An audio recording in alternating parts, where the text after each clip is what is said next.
Welcome, student and fellow researchers. My name is Lisa Christensen, and I will be your professor throughout these research courses.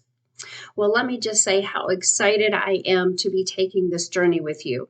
In fact, I'm probably more excited than you are at this point. I find that many students come into these classes feeling very overwhelmed and anxious and just not sure how it's all going to work out. But let me reassure you that I am here and you will get to the end of these courses and you will actually do great in them, much more so than you thought. So, first, let me introduce myself. As I said, my name is Lisa. I currently live with my husband here in the Kansas City area. We have two grown children and we have four grandchildren. Beyond that, I keep myself extremely busy. I'm obviously the research professor here at Berkeley currently, but I'm also the director of the Masters of Transformational Leadership program as well. And along with that, I do counseling, coaching, and just a number of different things like that, developing leadership amongst leaders. So, those are a few things that I do. As far as research itself, I have taught research for 6 years, undergrad and graduate level. You would think that research is not something that someone would like or even to teach it. However, the reason that I love to teach research is because of Proverbs 20 verse 5 that says the purposes of a man's heart are deep waters, but a man of understanding or a woman of understanding draws that out of them. That's why I'm so excited about teaching research because God has placed great things within us. And I have found over and over and over that research isn't just about doing an assignment, but it's about discovering the great things and the great purposes that God has placed within you and drawing that out of the deep waters. Now, let me say, most come in with it's just another assignment to complete. But I want to challenge you not to approach it that way. Because God has things in this beyond just being an assignment. And so this is where I approach, and this is why I'm so excited. If I can be honest, when I was first introduced to and came into online teaching in the college level, I was actually hired as a research professor. I did not interview to be a research professor. And at the time, I didn't even really like research, if I can be real honest. And I thought, God, what a cruel joke you're playing on me here. But he had such a good sense of humor in how he did that and how he's worked it out to the place that I really respect and value the research and what comes out of that. And so I'm excited to go on this with you, and I'm trusting and believing that God has some great things He's going to not only bring out, but there will come a love of even or at least respecting research and the value that it brings to us and to our world. And so, a couple of things I want to say is why is research so critical? Well, the first is that we have so much information out there all the time. We are inundated with research. And yet, if you really look deeper, we often find that a lot of information given as facts is indeed only opinion. And it's hyped up. And the more that it's repeated over and over and over, the more that it becomes solidified as a fact. When in reality, it is still opinion, and there really isn't a basis underneath that. And so we want to go beyond opinion. We want to understand and recognize what is opinion. Oftentimes, we don't even recognize that. We're so accustomed to it. The second reason is if you want your voice to be validated, and to be heard, and to know that it is taken seriously, then you have to go beyond opinion. You have to do the systematic, rigorous process of research that will actually create a validity and a reliability for your voice and what you bring out of that. And um, so this is just absolutely critical. Now, let me burst a myth here. Is that one of these myths is that as Christians, we need to stay completely away from research and science, um, and that they cannot be integrated. You're either one or the other, but that is not true. That is not true. In fact, I would challenge you and say it has to be. We have to integrate it. We have to. And here's my reasoning for that. We are either going to be led in this world or we're going to lead this world. If we are being led, we're going to be led in ways that we're not going to want to go, but we have no power to change that. Now, if we're going to lead others, then we have to be able to actually step up into those places, do that rigorous research, integrate the science um, with your understanding, and integrate that in the critical thinking skills to do research, and integrate that with your spiritual formation. In fact, it needs to be informed by your spiritual formation that should already be built. Now, that's not to say you won't have further opportunity to build your spiritual formation here. You will. However, we in these classes, we will focus on critical thinking skills, and you will bring in the spiritual aspects that you have already built within yourself. But we have to have that. We have to have this integrated for us to go out and to be leaders and to meet the world and to be taken seriously and to say, no, you can't just push me aside. No, I'm not just a flaky Christian, but that we have validity, we have reliability, and we create a place that we must be heard. Our voice will be heard. So, with that, then I want to just go ahead and talk about how we are to approach research itself. Now, research, I liken it to the building of a house. We have our foundation that is there, and then we begin putting the house on the foundation. So in research, when we first decide what we want to research and all of that, figuring out what it is we want to research, that topic, and all the surrounding areas. So we're kind of doing a foundation. But the house then is that what we're going to do is we're going to begin to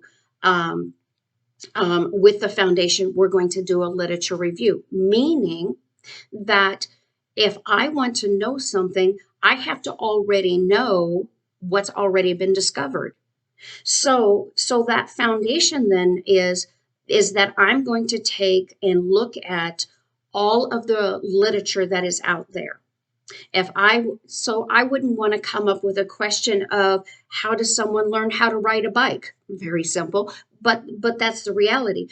Well, I may try to come and do all of this research and then find out many people have already researched the same thing. So same thing with, say, depression. Many people may ask, what is depression? Well, depression has already been defined. So we don't want to reinvent the wheel, and we're not going to do anything with that. It will go nowhere with that. So when we begin understanding and defining, deciding what our topic is going to be, then we have to do a literature review. So we review the literature so then we can create a literature review, basically telling all the points and analyzing it and integrating all of that to see what has already been researched on that. that helps to further hone in on what is it that what more do I want to learn about my topic? And so from there, then that assists you so that you can fully make an informed decision on your research question, because you will be conducting your own research as well. And so in that, then you will be more fully informed on how to create a research question that is researchable, for one thing, and it's valid. So back to the building of the house, you're going to find then that those who have already done research have started building this house. And so what you're going to do then is you're going to go through the literature review to see what parts have been built of that house. And then you're going to say, okay, this is the brick that I want to try to lay on the house to continue to further building that house, as well as other researchers as well. So that is how I liken research overall in what you can expect that we will do. Now, for an overall of the courses, this first course is research methodologies. Basically, you're going to be learning about the various types of research, the different methodologies. You're going to be exploring and deciding what kind of topic that you are interested in. The second course is research applied research 1. There is where you will be reviewing literature so that you can develop your literature review, as well as determine what methodology that you want to do in preparation for conducting your own research. And as well, in there at the end, you will have a research approval form that will have to be approved. In between the classes, Applied Research 1 and Applied Research 2, you will conduct your research. And then coming into Applied Research 2, this is where you will begin with your raw data, and you will learn how to analyze. You will learn how to draw conclusions. You will also be editing your methodology section there, and then you'll be writing your findings, conclusions, and discussions. So that's an overall view of all three of them. Now, for this class, this course, research methodology course. So the course overview, course outcomes, let me just pull these up here and read those. You can find them in your syllabus, but I just want to go through these real quick with you. The outcomes that for this is that the student should be able to demonstrate basic understandings of the research process, demonstrate basic understanding of the various types of research, demonstrate basic understanding of critical thinking skills, and demonstrate a basic understanding of scholarly versus popular sources of information. And finally, begin the work of identifying one's own capstone research. So with that, when it comes to, in this course, when it comes to your own research work, the only thing that you will be doing, again, is just identifying your topic, and be considering what type of methodology you may want to use. However, you don't have to have your methodology in stone, any of that. By the end of this course, you will have to have your topic decided and approved at the end of this course. And then, of course, we'll address that in the next class. So the main focus of this course then is that you will then be gaining an understanding of the different types of methodologies that are there. And that's going to be gained through your reading. It's going to be gained through the interactions that you have with myself and each other. And then it will be gained through you designing different various studies that have different methodologies. And of course, you will get my feedback, and you will get feedback from each other. So that is kind of the gist of this course. So let me go on from there then. What to expect from me, what to expect. Let me just do some housekeeping. Um, and the housekeeping will follow not just this course, but then on through the other courses. I will say that these are difficult classes. Let me just be upfront with you on that. That is due to the nature of the research. And what I mean by that is just the fact that research is so different than other classes. And here's the reasoning why. Research, it in other classes, you learn your information, you learn what you came there for, and then you do homework and you take exams after you've learned it all. Research, on the other hand, is that you are learning as you're doing it. Now, I liken it to learning how to drive as you're driving across the United States.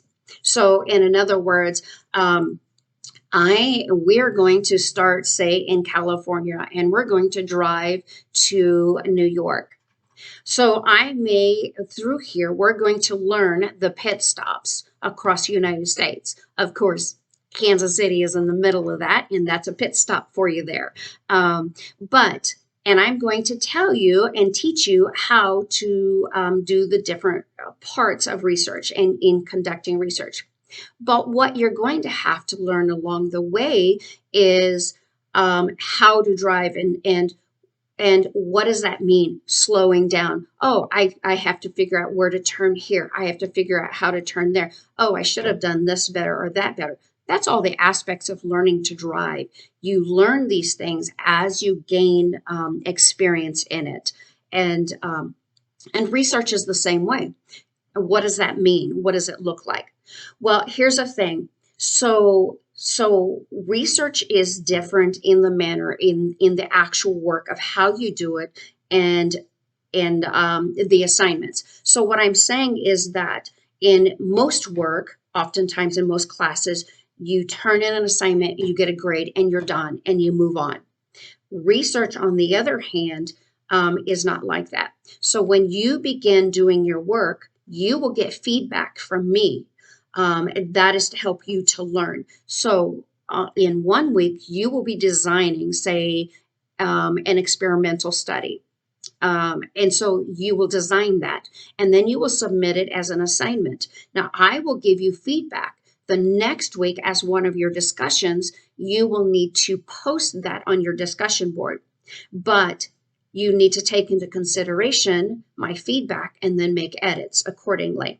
Okay, and that is in preparation for when you do your actual research writing and your whole capstone paper and in figuring out how I'm going to do this part of it, and then I'm going to do the methodologies and who my participants will be, all of those things.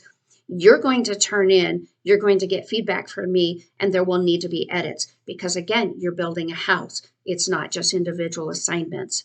Okay, so you're building on that. So taking those edits and digging deeper in is what's going to pull out those great jewels that are within you.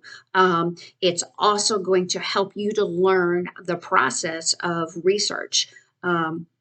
If you ever notice where some articles say they are peer reviewed, that means that it has been reviewed by other peer researchers. So even professional researchers have the same process where they have to analyze and they have to critique and they have to synthesize and they have to process.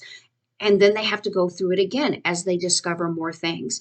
And so your writing, your output of all that then adapts along with that. So recognize that. The other thing too is that research, if you are used to being a 4.0 student, understand that critical thinking skills are completely different than spiritual formation.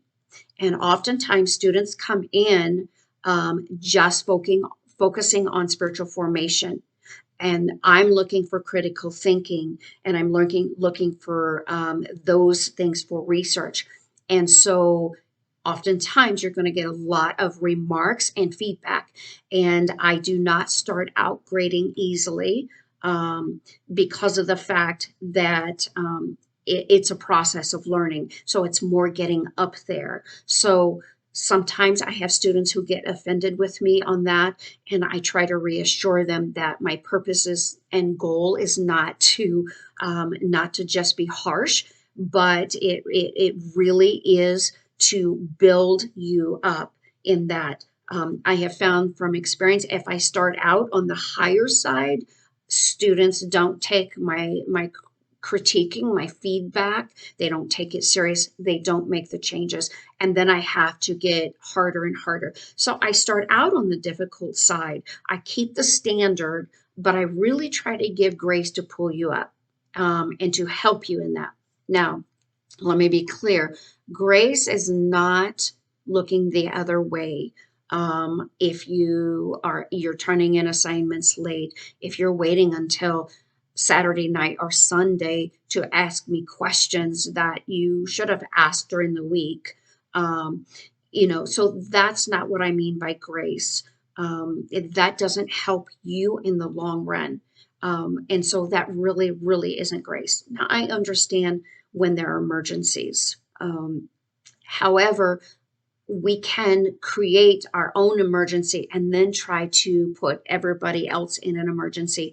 And I just don't operate that way. So please understand that. Please know that about me. But I will say that you will not fail. You will not fail if you do your work, if you pay attention to the details of it, if you heed my feedback, and just don't quit. Just keep at it and communicate with me. That's a big thing for me. I try to stay highly engaged with you, because for one, I know the difficulty of learning research and doing research, as well. My heart is for you. My heart is passionate for you, that I'm there with you, that you are not alone in this journey. And so if you get overwhelmed, if you get discouraged, if you have questions, talk to me, communicate with me. You will have a link that you can set up appointments and meetings with me, and all of that. So, again, well, let me just say some of the common pitfalls is that I have seen over the years is a lack of time prioritized for this class. You cannot expect to do nothing and not even look at the week and then come in on the weekend and think that you can get all of the work done and think that you can get a good grade. It just isn't possible. In fact, I've designed the way it is that your discussions are due on the initial post is due Wednesday, and your responses are due by Saturday night, not Sunday night, Saturday night.